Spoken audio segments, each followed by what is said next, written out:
नमस्कार, आप देख रहे हैं न्यूज़ भारत। मैं आपके साथ शगुन। आइए देखते हैं आज के टॉप 10 समाचार।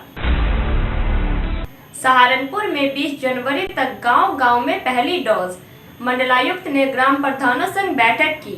डोर टू डोर अभियान चलाने के निर्देश दिए।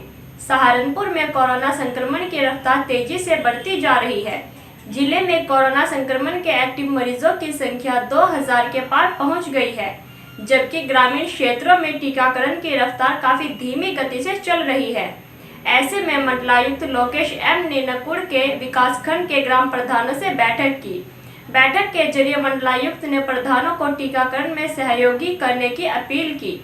उन्होंने 20 जनवरी तक विकासखंड के प्रत्येक व्यक्ति को पहली डोज लगवाने के भी निर्देश दिए हैं।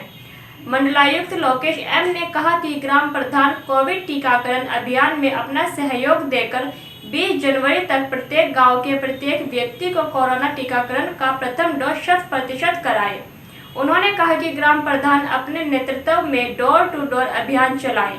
जो व्यक्ति टीकाकरण के लिए रह जाएगा उसको जागरूक कर टीकाकरण करवाएं।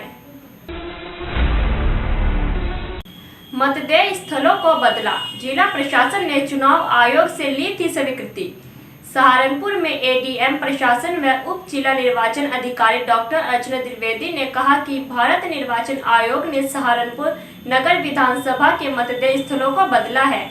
2022 के विधानसभा चुनाव में इन्हीं मतदेय स्थलों पर होंगे। एडीएम प्रशासन डॉक्टर अर्चना द्विवेदी ने कहा कि नगर विधानसभा का हकीकत नगर चौक के नालंदा अकेडमी स्कूल के 413, 414 व 415 के कमरा नंबर 1, 2 व 3 में होता था। अब वह राजस्व कॉलोनी कार्यालय लेखपाल एवं राजस्व निरीक्षक बूथ संख्या 413, 414 और 415 कमरा नंबर 2, 3 एवं 6 में लगेगा। वहीं चक्राय भारती चंद मतदेय स्थल 170 जो पंचायत घर में था, वह अब कैलाश विहार के थॉमस स्कूल में कमरा नंबर 3 में लगेगा। ये कैसा फतवा, माँ बेटे से पर्दा करे। दारुल उलूम ने कहा, गोद लिया बेटा विरासत का हकदार नहीं। बाल आयोग ने भेजा नोटिस। इस्लामिक शिक्षा के लिए विख्यात शिक्षण संस्थान दारुल उलूम देवबंद का फतवा एक बार फिर से विवादों में है। सहारनपुर स्थित दारुल उलूम ने कहा कि बच्चे को गोद लेना गलत नहीं है, लेकिन शरीयत के हिसाब से गोद लिया बच्चे को बालिग होने के बाद माँ को उससे पर्दा करना जरूरी होगा। सिर्फ इतना ही नहीं, वह बच्चा विरासत में भी हकदार नहीं होगा। देवबंद के फतवे का यह मामला राष्ट्रीय बाल अधिकार संरक्षण आयोग पहुंच गया। इसके बाद आयोग ने दारुल उलूम को नोटिस जारी किया है।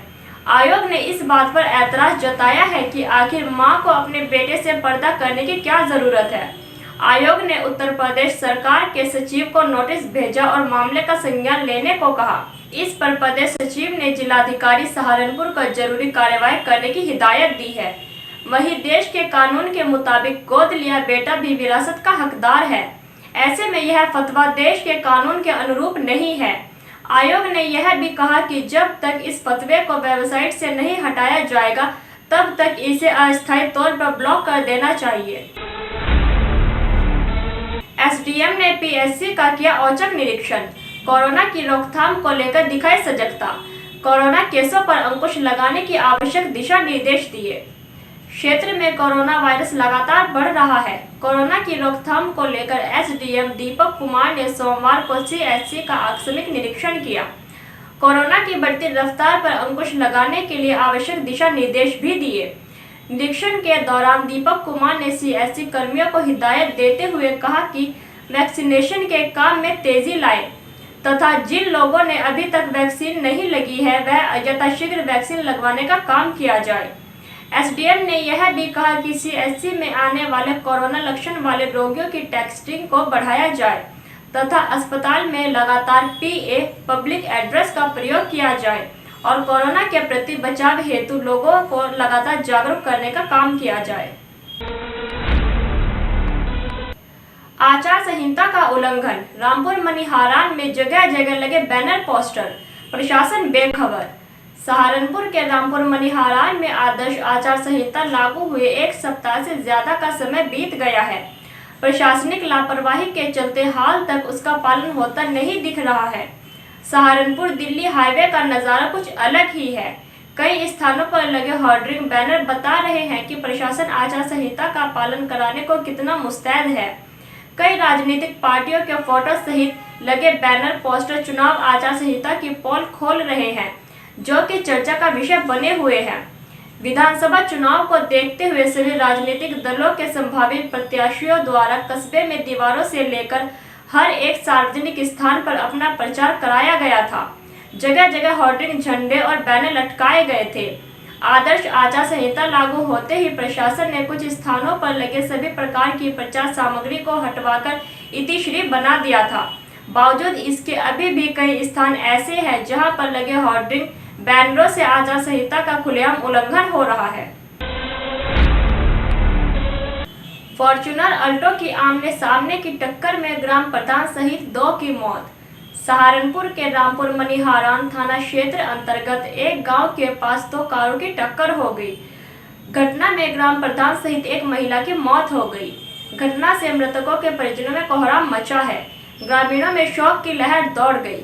सहारनपुर की दोपहर ननौता थाना क्षेत्र के गुडम्ब गांव के ग्राम प्रधान 44 वर्षीय रमाकांत त्यागी अपनी फॉर्च्यूनर कार HR05BC 7293 से सवार किसी काम से सहारनपुर की ओर जा रहे थे।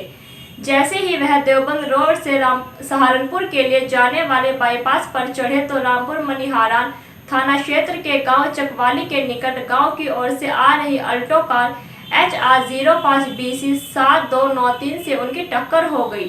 टक्कर के बाद अनियंत्रित फॉर्च्यूनर कार सड़क किनारे लगे विद्युत पोल से टकरा गई और सड़क पर पलट गई। अल्टो कार में सवार सभी लोगों में से किसी को खरोंच तक भी नहीं आई। चुनाव से पहले बढ़ेगी मुसीबत, केशव प्रसाद मौर्य की डिग्री का मामला पहुंचा हाईकोर्ट। निचली अदालत के आदेश को चुनौती।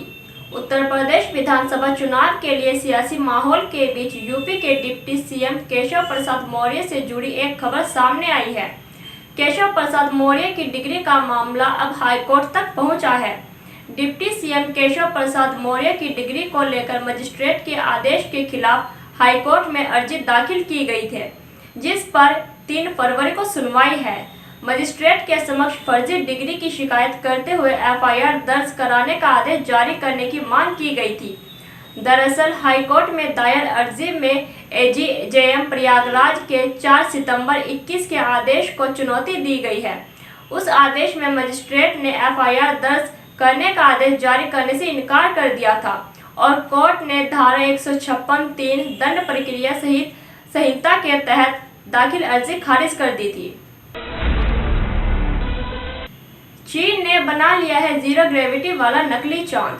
चीन के वैज्ञानिकों ने दावा किया था कि उनका यह नकली चांद स्ट्रीट लाइट पर आने वाले खर्च से भी सस्ता होगा।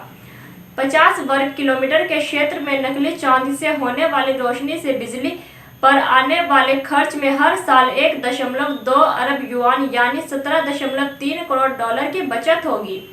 चीन दुनिया पर राज करने की अपनी महत्वाकांक्षा पर तेजी से आगे बढ़ रहा है। नकली सूरज के बाद अब चीन ने नकली चांद भी बना लिया है। चीन का कहना है कि इससे बिजली खर्च में कटौती होगी, साथ ही कई वैज्ञानिक रिसर्च में भी इसका फायदा मिलेगा। चीन ने कहा है कि उसके चांद पर ग्रेविटी बिल्कुल नहीं है। चीन का चांद 0 ग्रेविटी वाला है।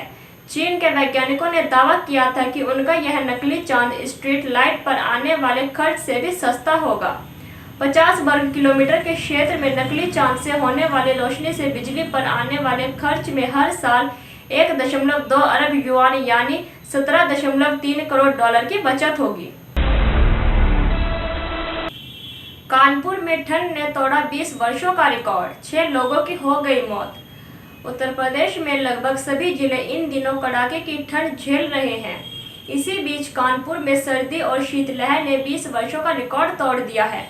यहां उत्तर पश्चिम की ओर से आ रही बर्फीली हवाओं से परेशानी बढ़ा दी है।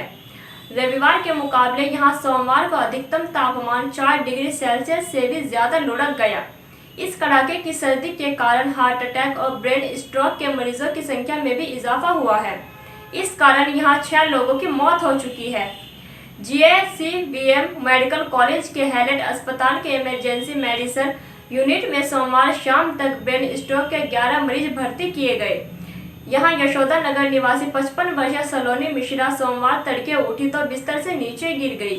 बेहोशी की स्थिति में परिजन LLR अस्पताल लेकर पहुंचे, जहां उन्हें मृत घोषित कर दिया गया। सीएम चन्नी के भतीजे के ठिकानों पर छापे, अवैध रेत खनन का है मामला, मनी लॉन्ड्रिंग का केस दर्ज। पंजाब के विधानसभा चुनाव से पहले प्रवर्तन निदेशालय ने बड़ी कार्रवाई की है। अवैध खनन मामले में मुख्यमंत्री चरणजीत सिंह चन्नी के भतीजे समेत कई लोगों के ठिकानों पर जांच एजेंसी ने छापा मारा है। मीडिया रिपोर्ट्स के मुताबिक मंगलवार सुबह भूपिंदर सिंह हनी के घर समेत राज्य के 10 अलग अलग ठिकानों की तलाशी ली गई। ईडी ने मनी लॉन्ड्रिंग का मामला दर्ज कर लिया है।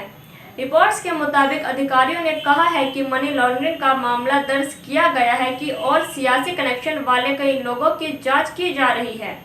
खास बात यह है कि पंजाब के चुनाव में अवैध रेत खनन का मुद्दा गर्म रहता है। पूर्व मुख्यमंत्री कैप्टन अमरिंदर सिंह भी सत्तारूढ़ दल कांग्रेस पर अवैध रेत खनन से जुड़े होने के आरोप लगा चुके हैं। सिंह ने आरोप लगाए थे कि कांग्रेस सांसदों के तार रेत से अवैध कारोबार से जुड़े हुए हैं। उन्होंने कहा था कि अगर मैं नाम लेना शुरू करूंगा तो मुझे ऊपर से शुरुआत करनी होगी। सिंह ने यह भी बताया कि उन्होंने कांग्रेस की अध्यक्ष सोनिया गांधी को भी विधायकों के इस धंधे में शामिल होने की जानकारी दी। कैप्टन ने बीते साल सीएम पद से इस्तीफा दे दिया था। इसके बाद चन्नी को प्रदेश की कमान सौंपी गई थी। ब्रेकिंग न्यूज के लिए बने रहिए एम न्यूज भारत के साथ।